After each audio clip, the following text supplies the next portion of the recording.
The wind at 23,000 feet does not howl. It screams. It tears at your clothing with fingers of ice, strips moisture from your lungs with every breath, and reminds you with brutal consistency that you are not welcome here. I learned this truth in May of 1983 on the northwest face of Annapurna, in the moments before everything I thought I knew about survival and the limits of this world shattered like frozen glass. My name is James Whitmore, and I was once considered one of the most promising alpinists of my generation. At 31 years old, I had summited 6 of the world's 14 8,000ers, mountains that rise above 26,000 feet into the death zone, where the human body begins its inevitable shutdown. I had a reputation for careful preparation, technical skill, and an almost supernatural ability to read weather patterns. My climbing partners trusted me with their lives, and I had never given them reason to regret that trust. Until Annapurna, the expedition had been planned for 18 months. Our team consisted of 6 climbers, myself as lead, 2 Americans named David Chun and Rebecca Marsh, a French alpinist called Philippe Rousseau, and 2 Sherpa guides, Hong and Tenzing, whose knowledge of the mountain was worth more than all our Western experience combined. We had permits, equipment, supplies, and a weather window that promised 5 days of relatively stable conditions. Everything was perfect, textbook preparation for a dangerous but achievable ascent. We established base camp at 14,000 feet in late April, spending 2 weeks acclimatizing and making supply runs to establish higher camps. The mountain revealed itself slowly, its faces carved by avalanches and storms, its ridges sharp enough to cut rope. But it was beautiful in the way that only truly deadly things can be, commanding respect through sheer, overwhelming presence. The summit push began on May 12th. We moved from Camp 3 at 21,000 feet to Camp 4 at 23,000 in deteriorating weather that still fell within acceptable parameters. The plan was to rest for 6 hours, then make the final push to the summit at first light. We would move fast, travel light, and be down before the afternoon storms that plagued the Himalaya in late spring. But at 2 a.m., as we prepared to leave Camp 4, Philippe began showing signs of altitude sickness. His words were slurred, his movements uncoordinated, and when I checked his oxygen levels, they were dangerously low despite supplemental O2. The decision was immediate. Philippe would descend with Pong to Camp 3, while the rest of us continued to the summit. We would regroup on the descent. It was the right call. It was the safe call. But it split our team at the worst possible moment. We left Camp 4 at 2:30 a.m., 5 climbers moving through darkness so complete it felt like climbing through ink. Our headlamps carved small circles of light in the blackness, illuminating ice and rock, but revealing nothing of the vast space around us. The temperature was minus 40 degrees Fahrenheit, cold enough that exposed skin would freeze in seconds, cold enough that breath crystallized instantly into ice that coated our face masks. The climb was technically challenging, requiring precise footwork and constant vigilance. One mistake, one moment of inattention, and you would fall into darkness that ended thousands of feet below in crevasses that would never release your body. But we were experienced, we were strong, and the summit beckoned with that siren call that makes rational people do irrational things. We reached the ridge at 6 a.m., just as dawn broke across the Himalaya. The view was stunning, peaks stretching in every direction, bathed in light that turned ice to gold and made the suffering of the climb seem worthwhile.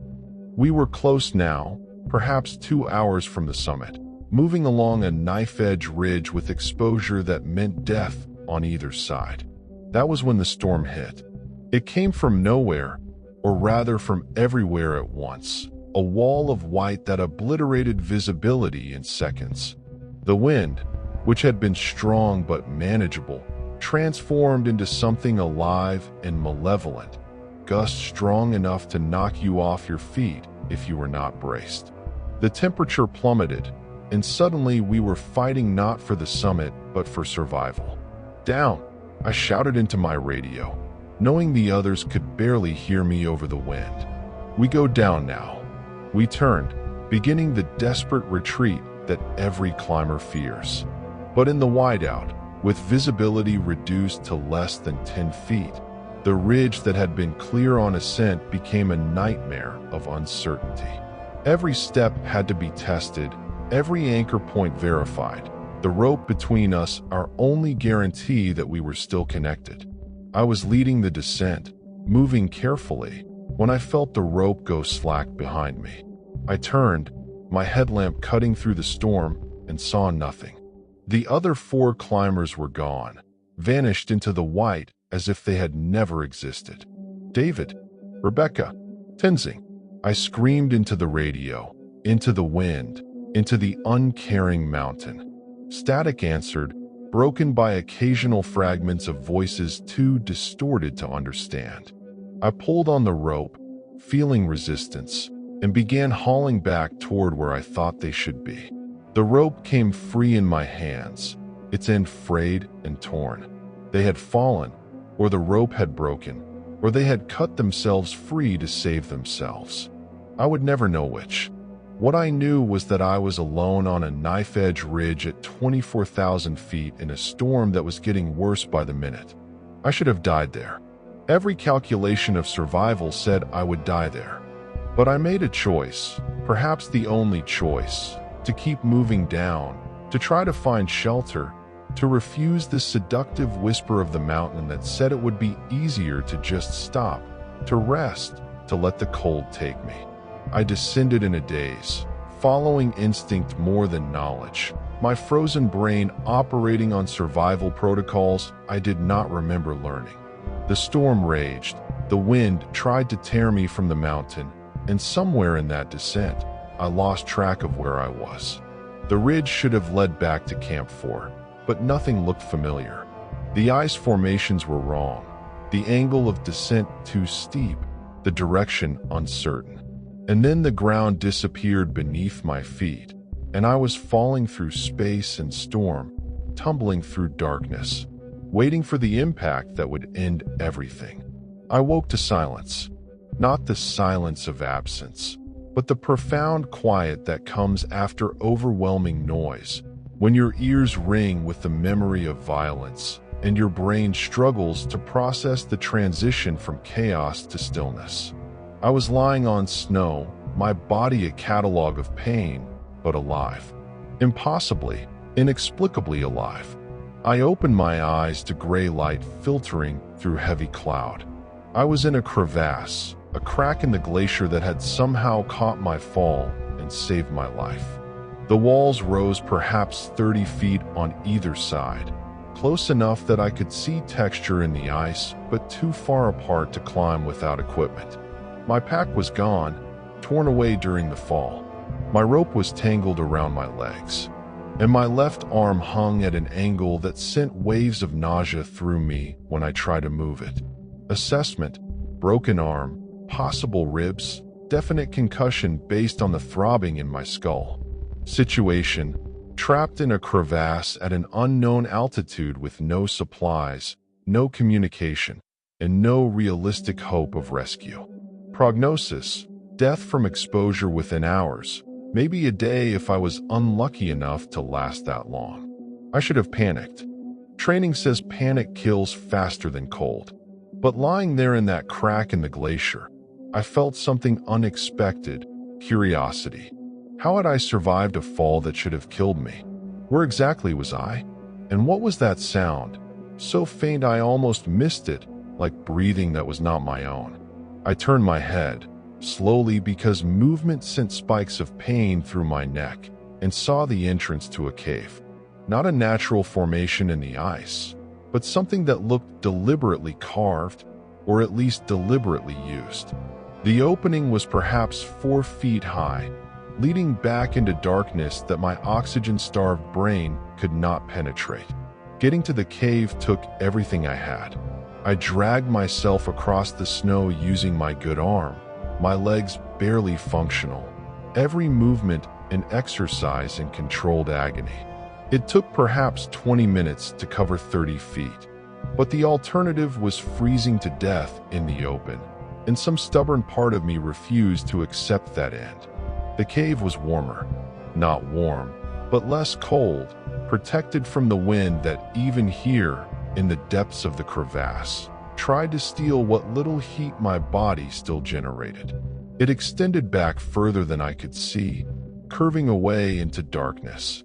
And it smelled, a thick musky odor that cut through the antiseptic sterility of high altitude and reminded me that not everything in the mountains was rock and ice. I collapsed just inside the entrance, my body shutting down systems to preserve core temperature. The edges of my vision darkened, consciousness becoming a fragile thing that threatened to slip away completely. I was hallucinating, I knew, because in the darkness of the cave I saw eyes. Large eyes, reflecting the dim light from outside, watching me with an intensity that felt almost human. Then everything went black. James has survived the impossible, but his ordeal is just beginning. What waits in the darkness of that cave? Subscribe to discover the truth that will challenge everything he believes about survival and the mountain. When I woke again, I was not where I had been. I was deeper in the cave, lying on something soft that was not snow or ice. My broken arm had been immobilized, bound against my chest with what felt like strips of fur. My body was covered with skins or hides, their warmth almost shocking after the brutal cold outside. And sitting perhaps 10 feet away, watching me with those same reflective eyes I had seen before, was a creature that should not exist. It was massive, easily 8 feet tall even sitting down, covered in thick white fur that seemed to absorb and reflect the dim light simultaneously. The face was a blend of features I recognized and features that made no sense. A pronounced brow ridge like a great ape, but eyes that held unmistakable intelligence and curiosity. The nose was flat, adapted for thin air, and the mouth was wide, currently closed but suggesting considerable strength in the jaw. We stared at each other, predator and prey, though I was no longer certain which was which. My rational mind, trained in geology and physics and the measurable properties of the natural world, insisted I was hallucinating. Altitude sickness, head trauma, hypothermia, all could produce vivid visions. But the warmth of the furs was real, the pain in my arm was real, and the steady breathing of the creature was too consistent to be imaginary. It moved, a slow, deliberate gesture, reaching beside it to pick up something that it then offered to me. A bowl, carved from wood that had no business being at this altitude, filled with liquid that steamed in the cold air. The gesture was unmistakable. Drink. My throat was raw, my body desperately dehydrated from the climb and the fall. Survival training warred with caution, but thirst won. I reached out with my good hand, accepting the bowl, bringing it to my lips. The liquid was warm, slightly bitter, some kind of herbal tea that I could not identify. But it was wet, and it was warm, and within minutes of drinking it, I felt strength returning to my limbs. The creature made a sound, low and rumbling, not quite speech, but not quite animal either. It gestured again, this time toward the back of the cave, then at me, then at the cave entrance. The meaning seemed clear enough. Stay here, do not leave, you are safe. Then it stood, its full height revealed in the confined space, and I understood with absolute clarity that I was looking at the Yeti, the Abominable Snowman, the legend that every Himalayan climber had heard about, but that none believed actually existed. And it had saved my life. Time became meaningless in the cave. Without sun or clock, with consciousness that came and went like tides, I lost track of how long I had been there. The creature came and went, bringing food and water, checking my injuries with a gentleness that seemed impossible for something so large. It never spoke, at least not in any language I recognized, but it communicated through gesture and expression, through sounds that carried meaning even without words. The food was simple but nourishing. Roots and tubers that must have been stored from lower altitudes, dried meat that I tried not to identify, and that bitter tea that seemed to have medicinal properties beyond simple hydration. My strength returned slowly, my body healing at a rate that surprised me given the circumstances. On what I estimated was the second day, the creature brought another visitor. A smaller one, perhaps a juvenile, that watched me with open curiosity and no fear. The young one approached me cautiously, reaching out to touch my face with a hand that was surprisingly gentle, examining my features with the same fascination I felt examining theirs. The adult made a sound, and the young one retreated, but not before I had understood something crucial. I was not in a shelter. I was in a home. This cave was inhabited, used, cared for. The creature that had saved me had brought me not to a random refuge, but to its dwelling place, making me a guest in a way that transcended species. I began to explore, carefully given my injuries, mapping the cave system that extended much further than I had initially realized. There were multiple chambers, some clearly used for storage, others for sleeping, one that appeared to be dedicated to what I could only call art. The walls were decorated with markings, not random scratches, but deliberate patterns that suggested meaning, possibly writing or at least symbolic communication. In one chamber, I found bones, not human bones, which would have terrified me, but the remains of animals both familiar and strange, arranged with care that suggested reverence or respect. This was a place of memory, I realized, where the dead were honored or at least acknowledged. The creatures had culture, tradition, practices that went beyond mere survival. The adult creature observed my exploration without interference, seeming to understand my need to understand. When I examined the bone chamber, it approached and made a series of sounds, gesturing at the bones and then at itself and the young one. The meaning felt clear. These were ancestors, family, the line that had led to the present. They remembered their dead. They honored their history. On the third day, my third day, I thought though time remained uncertain, the creature led me to a different part of the cave system, one that opened onto a ledge overlooking a valley I had never seen before. We were high, perhaps 22,000 feet based on my labored breathing, but protected by the geography of the mountains in a way that created a microclimate.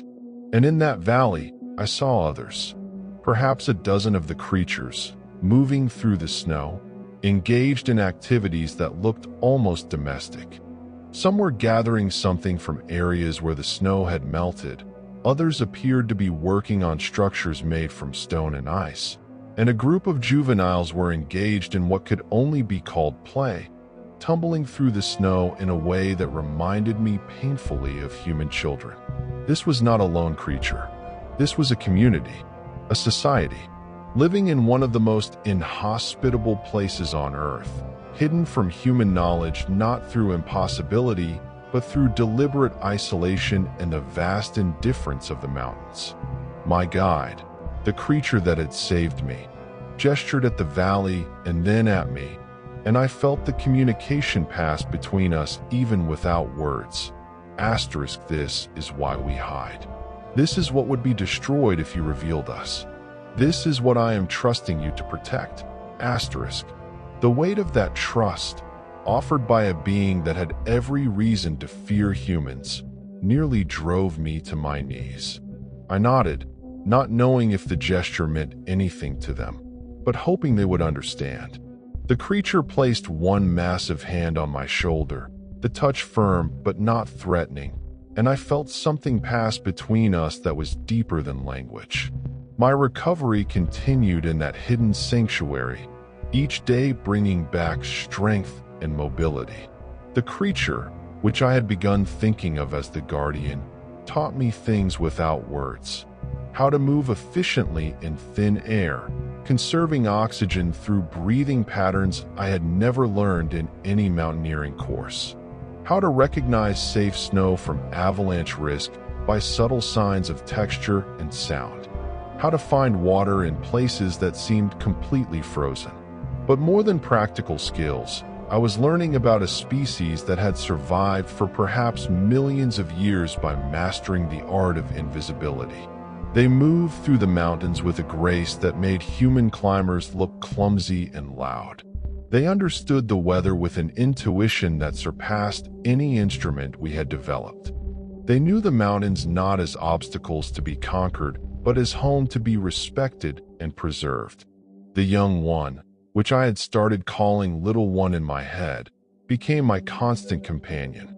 It would sit with me during the long periods when the guardian was away, communicating through gestures and expressions that transcended the gulf between our species. It showed me games it played with small stones, taught me calls that different creatures used to communicate across distances, and seemed endlessly fascinated by my climbing equipment, the few pieces that had remained attached to me during the fall. Through Little One's innocent curiosity, I began to understand more about their society. They had roles, specializations, individuals who seemed to be teachers or healers or scouts. They made tools, simple but effective implements carved from stone or bone. They had art, those markings I had seen in the cave that appeared to tell stories or record history. They were, in every way that mattered, people. On what I estimated was my 5th day in the cave, the guardian brought me to a chamber I had not seen before. It was the deepest part of the cave system, carved into solid rock rather than ice, and it was warm. Genuinely warm, heated by geothermal vents that made this high-altitude refuge inhabitable even in the worst weather. And in that chamber were artifacts. Not crude tools, but sophisticated implements. Carved bowls of remarkable craftsmanship, woven baskets that would not have been out of place in a human dwelling, and most startlingly, what appeared to be books.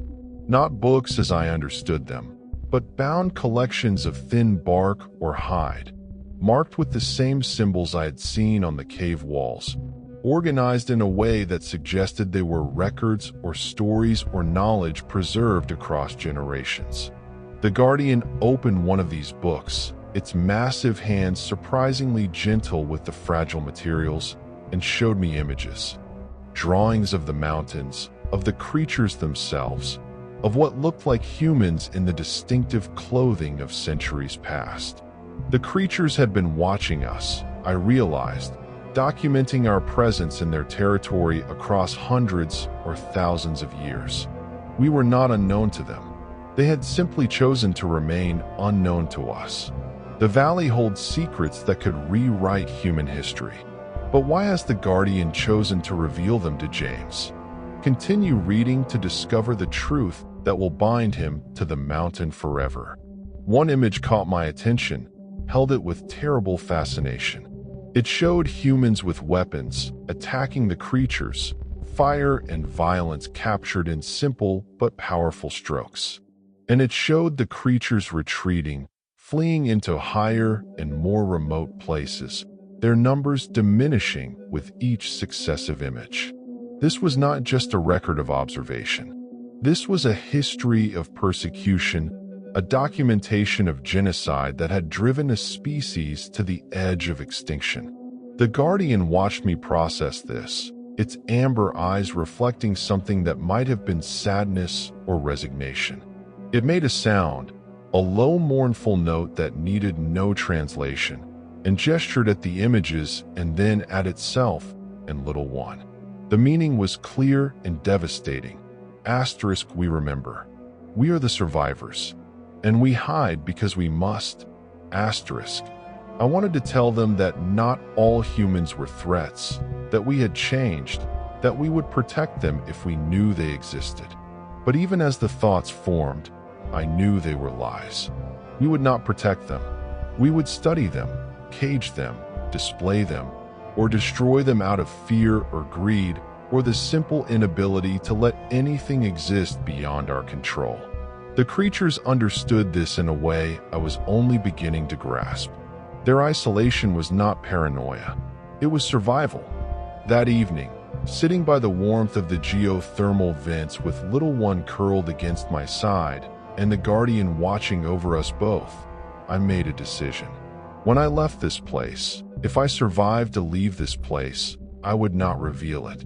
Not the location, not the creatures, not the sanctuary that had saved my life. The world did not need to know that Yeti were real. The creatures needed the world to continue believing they were legend. It was a betrayal of science, of the truth-seeking that had driven my climbing career, of the expectation that discovered knowledge should be shared. But it was also the only moral choice I could make.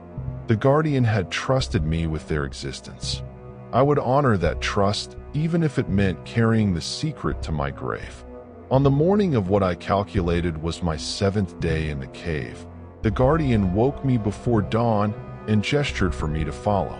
We moved through the cave system, past the chambers I had come to know, toward an exit I had not seen before. The young one came with us, along with 2 other adults I had glimpsed in the valley, forming a small group that moved with obvious purpose.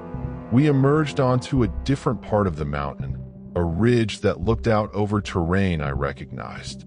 In the distance, perhaps 5 miles away, I could see what looked like a base camp, tents and movement that suggested a rescue operation was underway. They were searching for me, my team, or what remained of it, unwilling to abandon hope even in circumstances that offered none. The Guardian pointed at the camp, then at me, then made a gesture that clearly indicated I should go. But there was more to the communication, a series of sounds and movements that took me several minutes to parse. I was being released, but not abandoned. They would guide me to a point where I could be found, a place that appeared to be a random result of the fall rather than a deliberate refuge. We traveled through the day, the creatures supporting my still recovering body through terrain that would have been impassable alone. They moved with absolute silence, choosing routes that left no tracks, avoiding areas where we might be seen by searchers in the distance. It was a masterclass in stealth, in moving through the mountains as ghosts, and I understood that this was how they had remained hidden for so long. By late afternoon, we reached a snow slope perhaps half a mile from the rescue camp, close enough that my calls would be heard, but far enough that my rescuers would not see my companions.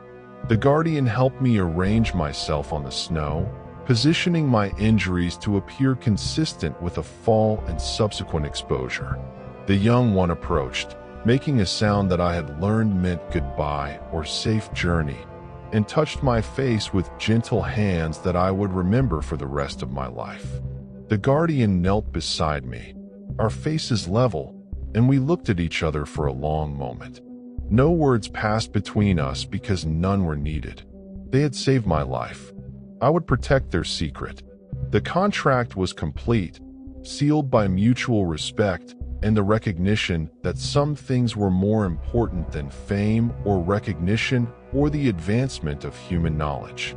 Then they were gone, vanishing into the landscape with a speed and silence that made me doubt whether they had ever been there at all. I was alone on the mountain, lying in the snow, my body a testament to impossible survival, but with no evidence of how that survival had been achieved. I waited perhaps 30 minutes, gathering the strength to call out, to signal for help. My voice when it came was hoarse, weakened by days of minimal use, but loud enough. Within minutes I heard answering shouts, saw figures moving toward me, my teammates and Sherpa guides who had refused to give up the search.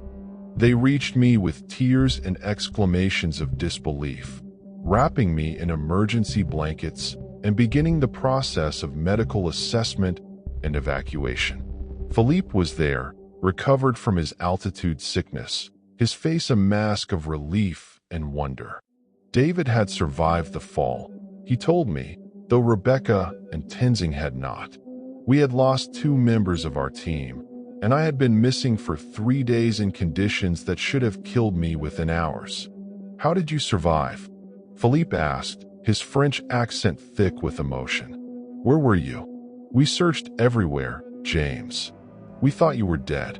I looked at him, at the others gathered around, at the mountain rising above us with its secrets intact, and made my choice. "I don't remember," I said, the lie coming easier than I expected. "I fell, woke up in a crevasse. I must have been sheltered from the worst of the weather. Lucky, I guess." Philippe looked skeptical, his mountaineer experience telling him that luck did not explain survival in such circumstances. But he did not press, perhaps sensing that I was not ready to discuss it, perhaps respecting the mystery that sometimes surrounds survival in the mountains. They carried me down to base camp on a stretcher, the descent taking the rest of the day and into the night. I watched the mountains recede, watched the valley where the creatures lived disappear behind ridges and peaks, and felt the weight of the secret settle into my bones. I had been given a gift, the privilege of witnessing something the world believed did not exist. And I had been given a responsibility to ensure that witness remained private, that the creatures who had saved me could continue their invisible existence in the spaces humans had not yet destroyed. At base camp, a doctor examined me with growing confusion. My injuries were real enough, but they were healing far better than they should be given the circumstances. The broken arm had been immobilized by someone or something, set with a skill that suggested medical knowledge. My body showed signs of proper nutrition and hydration despite days in the death zone. And there were fibers in my clothing, caught in the fabric, that were not from any synthetic material we had brought on the expedition. "James," the doctor said quietly, holding up a tweezers with one of the white fibers. "What is this?" "It looks like animal hair, but I've never seen anything like it." I looked at the fiber, so obviously from the Guardian's fur that it might as well have been a business card, and felt my heart rate spike. The secret was already in danger, evidence I had not thought to remove because I had not thought to check. "Wolf," I said, meeting the doctor's eyes with a confidence I did not feel. I must have taken shelter where wolves had been. Lucky they weren't there when I arrived. The doctor looked doubtful but accepted my explanation, perhaps because the alternative was too strange to consider. The fiber went into a medical waste bag, disposed of without analysis, and my secret remained intact.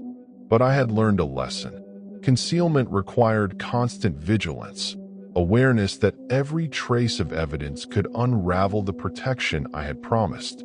The evacuation from base camp took 2 days. Helicopters could not reach us due to altitude and weather, so we descended on foot, a painful journey that gave me too much time to think.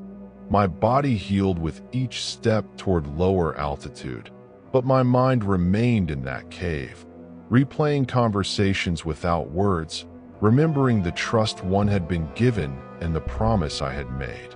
The media attention began before we even reached Kathmandu. News of our survival, the deaths of Rebecca and Tenzing, and my mysterious 3-day disappearance had created a story that newspapers and television stations found irresistible.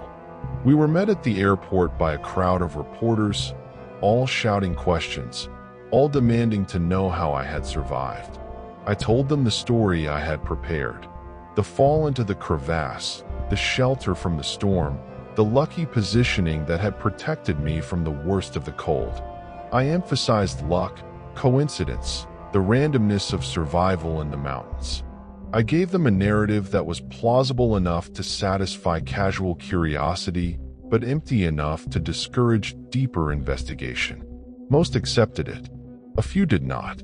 Philippe pulled me aside at our hotel in Kathmandu, his expression troubled. "James," I have been climbing for 20 years. I know what 3 days above 7,000 meters does to a man. You should be dead, or at least far more damaged than you are. Your frostbite is minimal, your cognitive function is perfect, and you have somehow healed injuries that should have taken weeks. What are you suggesting? I asked, though I knew exactly what he was suggesting. I'm suggesting that something happened to you on that mountain that you are not telling us. I am suggesting that the story you are giving to the press is not the complete truth. He paused, studying my face. And I am suggesting that if you have reasons for keeping secrets, I will respect them. But do not insult me by pretending there is nothing to keep secret. I looked at this man who had climbed beside me, who had trusted me with his life on multiple expeditions, and made a calculation. If I told you that there are things on the mountain that we do not understand, things that are better left undiscovered, would you accept that? Philippe was silent for a long moment. The Sherpa have stories, he said finally, about guardians in the high places, beings that protect the mountains from those who would harm them. I always thought they were just stories, folklore to explain the unexplainable. But you are telling me they are not stories.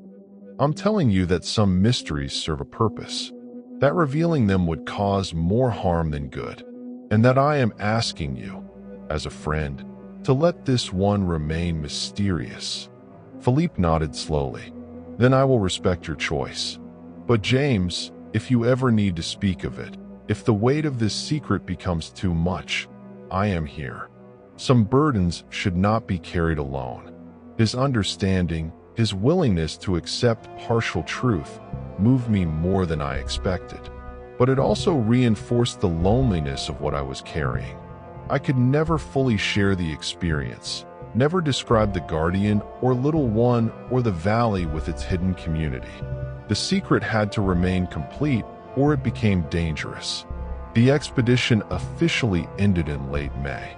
We held a memorial service for Rebecca and Tenzing in Kathmandu, honoring their memory and the risks we all accepted when we chose to climb. Their families were there, grief-stricken but also proud, understanding that their loved ones had died doing what they loved in places they had chosen to be.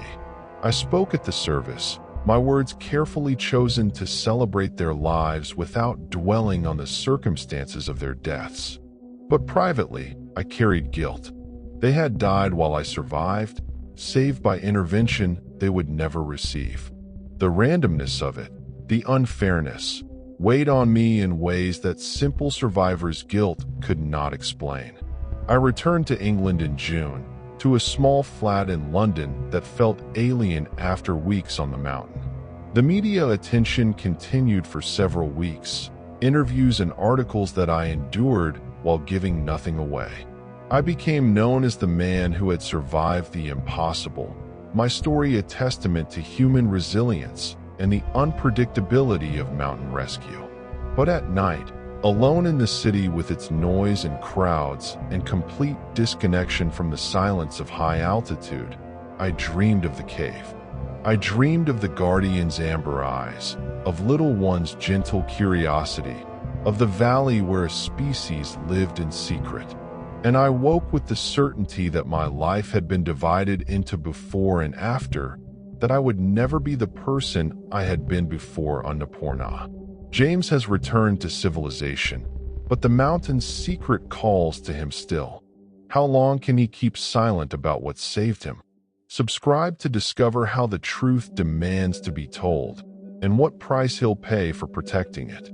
The climbing community treated me differently after Annapurna. Some viewed me with increased respect, the man who had survived where others had died. Others were suspicious, sensing that my story did not add up, that survival in those conditions required more than luck. And a few, the ones who knew the mountains best, looked at me with something like understanding, as if they too carried secrets from high places. I tried to return to normal life. I took a position teaching geology at University College London, channeling my mountain experience into academic pursuits that seemed safe and controllable. I published papers on glaciology and altitude physiology. I gave lectures about risk management and survival psychology. But every word felt hollow, a performance of normalcy that concealed the truth that I could never speak. The nightmares began in September, not dreams of the fall or the storm, but dreams of the creatures under threat. I would see helicopters descending on the valley, soldiers with weapons, scientists with tranquilizer guns.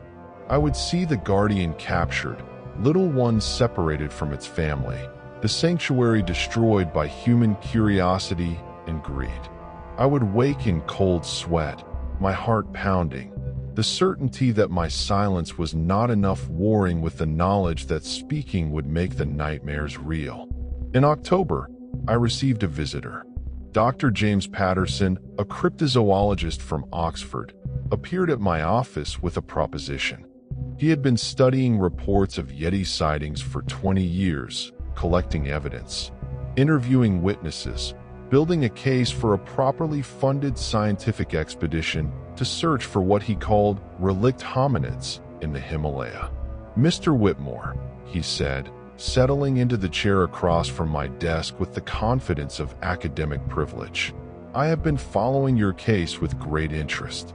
Your survival is remarkable, and your story, while compelling, leaves certain questions unanswered. I wonder if you might be willing to discuss your experience in greater detail." I felt my stomach tighten. "I've told my story many times, Dr. Patterson. There's nothing more to add." "I think there is." He pulled out a folder, laying photographs on my desk. They were images of white fur fibers, magnified and analyzed. "These were recovered from your clothing by a lab technician who thought they were interesting enough to study before disposal. The structure is unlike any known animal. The density suggests adaptation to extreme cold, and the DNA, what little could be extracted, shows anomalies that don't match any cataloged species." My hands were shaking, though I tried to control it. "Where did you get those?" "I have contacts in medical research. The technician who analyzed these fibers recognized their significance and reached out to colleagues, who eventually reached out to me." Patterson leaned forward, his eyes intense. "Mr. Whitmore, I believe you encountered something on Annapurna that science has been trying to document for decades. I believe you were saved by a creature that we have been told does not exist. And I believe you are keeping that encounter secret for reasons I would like to understand." The temptation to tell him was overwhelming. To share the burden, to let someone else know the truth, to stop living the lie. But I thought of the guardian's trust, of little one's innocence, of the valley where a species survived by remaining undiscovered. "Dr. Patterson," I said carefully, "if such creatures existed, if they had survived this long by remaining hidden, what do you think would happen if they were discovered? Would they be protected, or would they become subjects of study, specimens to be captured and analyzed? Would their sanctuary remain a sanctuary, or would it become a destination for tourists and researchers?" Patterson sat back, his expression thoughtful. "The goal of science is knowledge, Mr. Whitmore. Understanding, not exploitation. That's a comfortable belief for scientists," I replied. "But history tells a different story. Every isolated species we've discovered, every unknown territory we've mapped, has been diminished by the discovery. Protection follows exploitation, if it comes at all. And in this case, with creatures that are intelligent, that have culture and society, the moral implications are even more complex." "You're speaking as if you know these things for certain." "I'm speaking as someone who understands that some mysteries serve a greater good by remaining mysterious. And I'm asking you, as someone who claims to care about these creatures, to consider that your research might do more harm than good." Patterson gathered his photographs, his expression disappointed but not angry. "I had hoped you would be an ally in this research, Mr. Whitmore. But I respect your position, even if I disagree with it. The search will continue, with or without your cooperation. Truth has a way of emerging, regardless of who tries to suppress it. After he left, I sat in my office for a long time, staring at the mountains and the photographs on my wall and feeling the weight of inevitability. The fibers had been analyzed, the evidence was out there, and people like Patterson would never stop searching. My silence was a temporary barrier, not a permanent solution. Eventually, someone would find the valley. Eventually, the creatures would be exposed. And eventually, I would have to decide whether to remain silent or to speak in their defense. Winter brought a letter from Nepal. It was addressed to me at the university, delivered through official mail with a Kathmandu postmark. Inside was a single sheet of paper with a message in Pasang's handwriting. Foreigners asking questions about high valleys. Offering money to guides.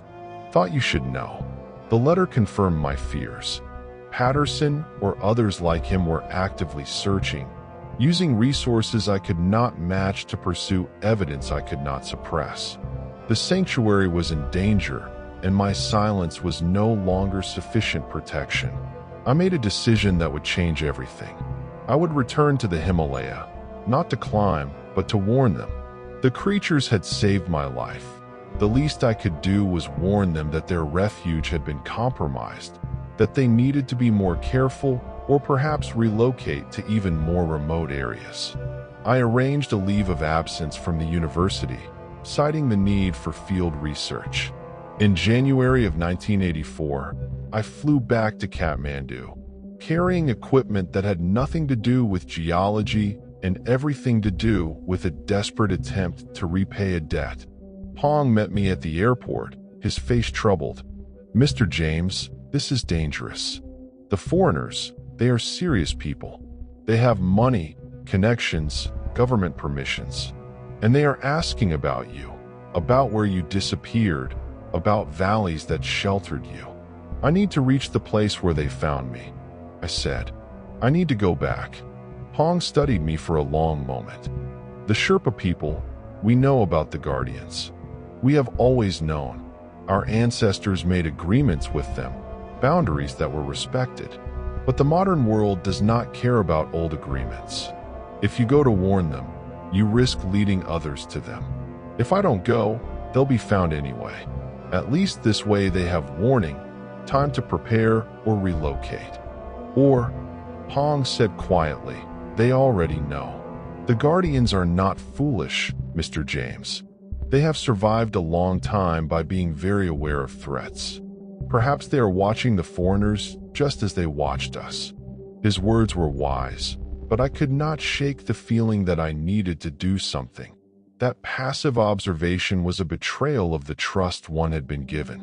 We left Kathmandu the next day, hiring porters and organizing an expedition that officially was searching for new climbing routes, but actually had a very different purpose. The journey to the mountains took 2 weeks, traveling through terrain that was easier in winter than it would be in monsoon season, but still challenging enough to deter casual tourists. As we climbed higher, I began to see signs that others had been here recently. Boot prints in snow that were too fresh to be ours, equipment caches that spoke of well-funded operations, and once, the distant sound of a helicopter that had no legitimate reason to be at this altitude. We reached the area where I had been found in late January.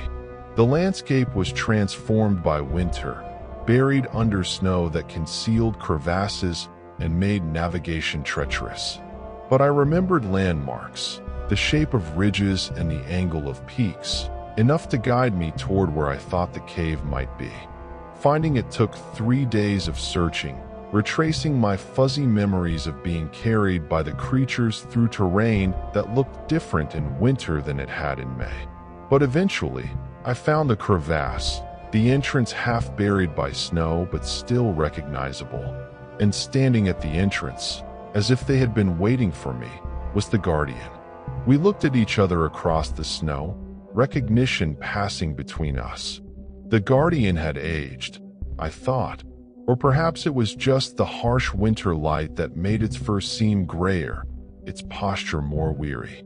But the eyes were the same, amber and intelligent, and filled with an understanding that transcended language. It gestured for me to follow, leading me into the cave system that was warmer than I remembered, heated by those geothermal vents that made survival possible. And in the main chamber, gathered as if they had been expecting me, were perhaps 20 of the creatures, including Little One, now larger and more mature, but still recognizable. James has returned to the sanctuary, but the danger has followed him. What happens when protection becomes exposure? Continue reading to witness the impossible choice that will determine the fate of an entire species. Through gesture and that intuitive communication we had developed during my first stay, I tried to explain the danger. The foreigners, the search expeditions, the analysis of evidence that was leading researchers closer to their location.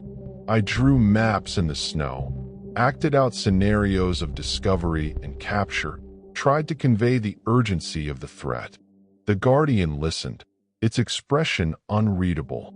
When I finished, it made a series of sounds, gestures that included the other creatures present, and I felt something pass between them that might have been communication or might have been something deeper, a collective decision-making process I could not fully understand.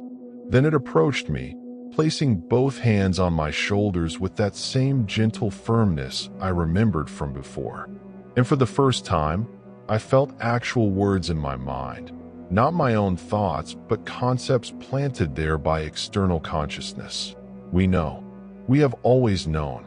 The choice is not when to hide, but when to be seen. The shock of actual telepathic communication, clear and undeniable, nearly drove me to my knees.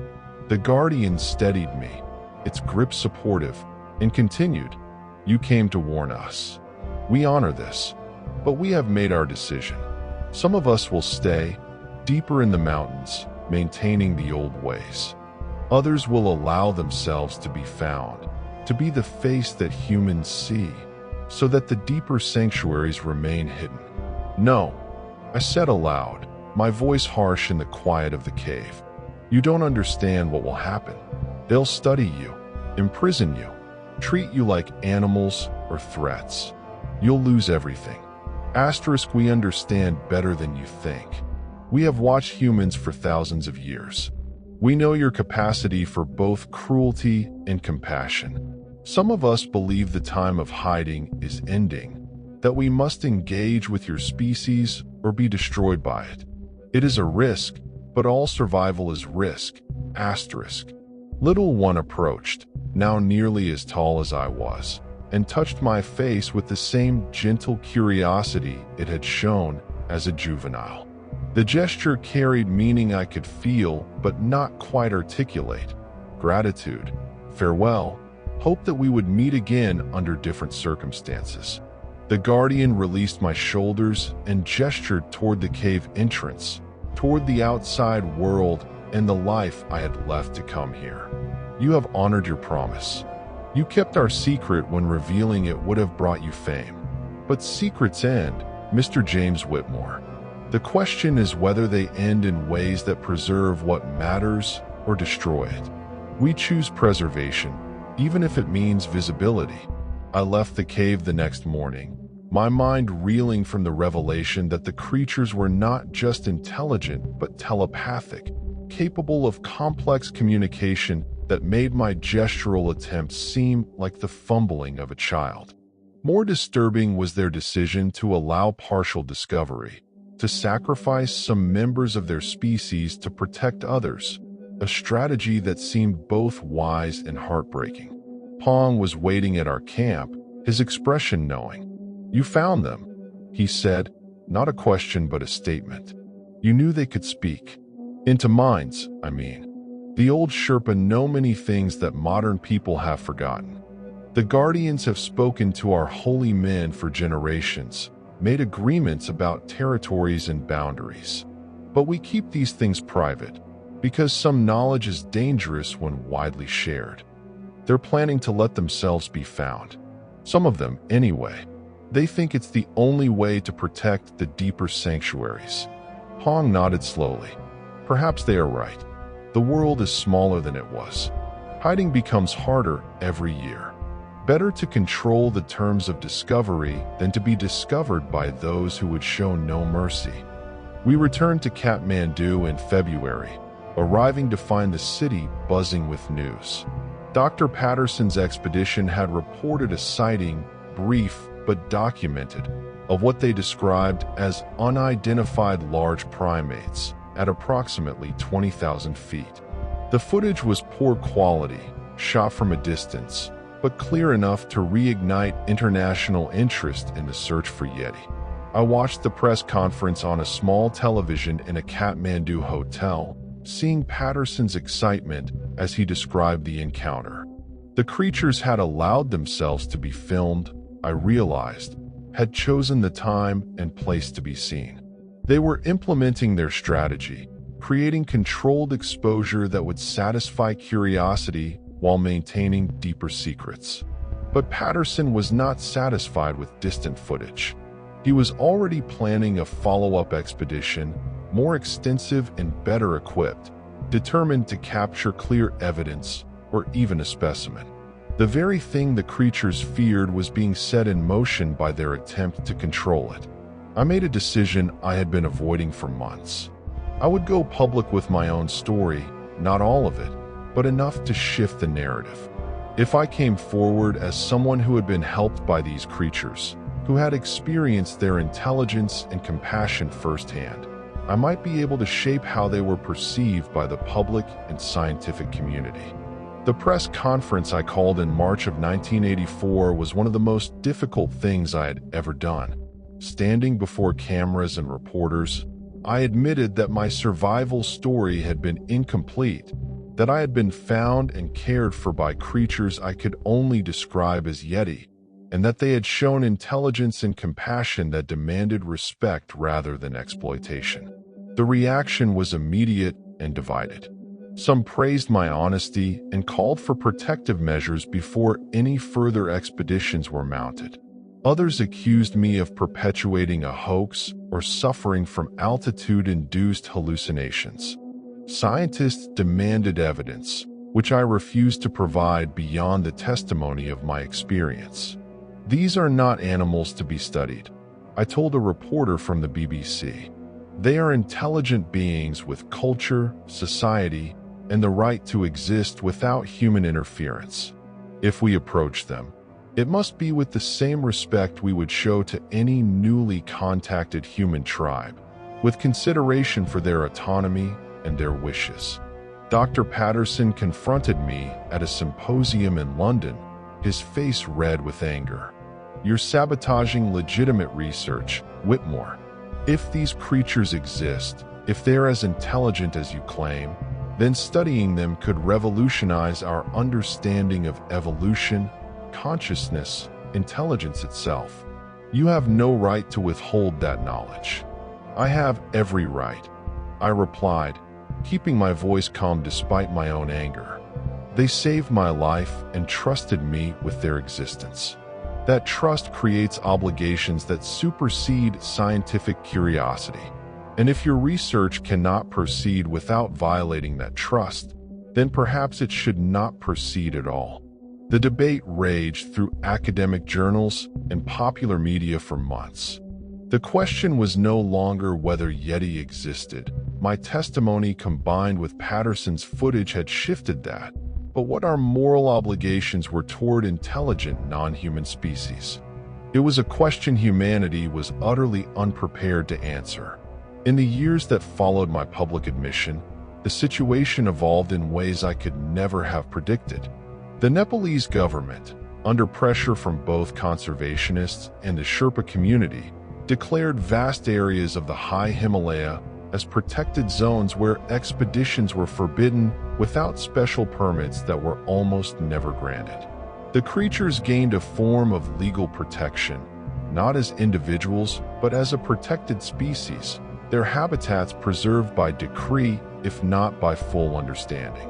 Patterson's expeditions continued, but under strict oversight and with requirements that any contact be non-intrusive and respectful. A few more sightings were documented, always at a distance, always controlled. The creatures had become what they had chosen to be, real enough to be protected, mysterious enough to maintain their deeper sanctuaries. I never returned to the Himalaya. The risk that I might lead others to the specific locations I knew was too great. Instead, I became an advocate and educator, speaking about the ethical implications of contact with intelligent non-human species, pushing for stronger protections, and working with Sherpa communities to ensure their traditional knowledge was respected in policy decisions. Philippe died in an avalanche in 1987 on a different mountain, a death that reminded me of the fragility of all our lives.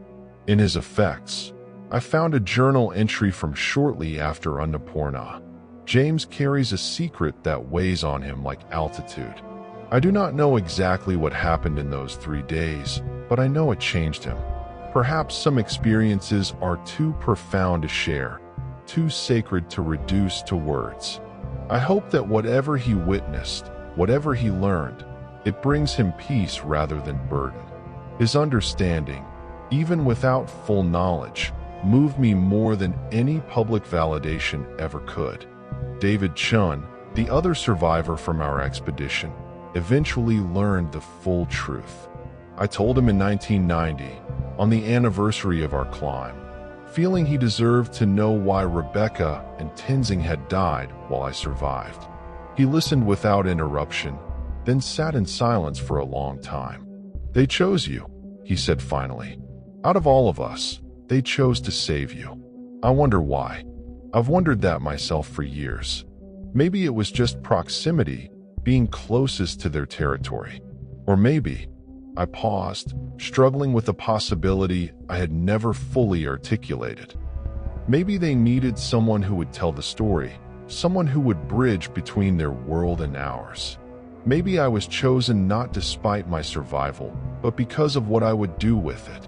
David nodded slowly. "Then you've honored that choice. You've given them protection through revelation, safety through visibility. It's a paradox, but perhaps that's the only way forward." I am 73 years old now, writing this in 2025, looking back on 42 years since Annapurna. The creatures still exist in the high places, though encounters remain rare and carefully controlled. A new generation of researchers has emerged, ones who approach the study of these beings with ethics and respect, who understand that intelligence demands recognition of rights. Little One would be fully mature now, perhaps raising young of its own in valleys I will never see again. The Guardian is likely dead, the lifespan we estimated for the species suggesting it would not have survived into this century. But the community endures, hidden but not unknown, protected by laws and tradition and the understanding that some beings have the right to choose their level of engagement with our world. The question I am asked most often is whether I regret going public, whether I should have maintained complete silence to preserve absolute secrecy. The answer is complex. I regret the loss of privacy for the creatures, the fact that they can never again live in complete isolation from human awareness. But I do not regret the protections that public knowledge has enabled, the legal frameworks and ethical guidelines that might be the difference between their survival and extinction. The greatest lesson I learned in that cave, in those 3 days that reshaped my understanding of consciousness and community, is that isolation is not safety. True safety comes from recognition, from acknowledgement of rights, from the willingness of one species to respect the autonomy of another. The creatures understood this before I did, choosing visibility over invisibility because the world had changed in ways that made complete hiding impossible. I kept their secret for as long as I could. When I could no longer keep it, I told it in ways that emphasized their personhood, their intelligence, their right to exist on their own terms. It was imperfect, messy, complicated by competing interests and incomplete understanding. but it was the best I could do with the trust they had given me. Sometimes, on winter nights when snow falls in London and the world feels vast and mysterious again, I dream of the cave. I dream of amber eyes watching me with understanding, of gentle hands setting my broken arm, of little ones' innocent curiosity. I dream of a valley where beings live according to rhythms older than human civilization, where survival is measured not in conquest, but in harmony. And I wake with the certainty that whatever mistakes I made, whatever imperfections marked my attempts at protection, the creatures are still there, hidden but not vanished, known but not fully understood, existing in the spaces between human certainty and natural mystery. The Guardian once asked me, through gesture and implication, why humans felt the need to know everything, to catalog and classify and study until no mystery remained. I did not have an answer then, but I have one now, because we are afraid of what we do not understand, and we try to eliminate fear by eliminating mystery. The creatures offered a different path, embracing mystery, finding security in the unknown, building lives in the margins that human understanding could not reach. They are still teaching us, those beings in the high places, if we are wise enough to learn.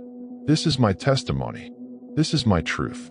The Yeti saved my life in 1983, and in saving my life, they trusted me with their existence. I have tried to honor that trust, to protect them while acknowledging them, to create space for them to exist in a world that has less space every year. Whether I succeeded or failed is not for me to judge, but I can say this: they are still there, in the mountains, in the places where snow touches sky and the air is too thin for human comfort. They are still watching, still surviving, still hoping that we will learn to share this world with grace instead of claiming it with force. And on clear nights, when I look at mountains in photographs or memories, I sometimes feel a presence, a consciousness reaching across distance to touch mine. It might be imagination, altitude-damaged neurons misfiring, the brain's attempt to create connection where none exists. Or it might be the Guardian's legacy, little one's memory, the community's acknowledgement that I kept faith as best I could, that I stood at the bridge between worlds and tried, however imperfectly, to build rather than burn. The mountains keep their secrets still, but some secrets, carefully told, become protection rather than revelation. That is my hope. That is my prayer. That is the meaning I have found in 3 days that should have killed me, but instead gave me purpose. They are there. They are real. They are watching. And they are hoping, as I am hoping, that humanity will prove worthy of sharing this world with beings as conscious, as deserving as ourselves. James Whitmore's journey from climber to guardian is complete, but the story of the Yeti continues in the spaces between known and unknown. Their survival depends on our wisdom, our restraint, our willingness to let some mysteries remain sacred. Thank you for witnessing this testimony. Share it not as proof, but as possibility. Some truths are better honored than exposed, better protected than possessed. The mountains are watching. The question is, what will they see in us?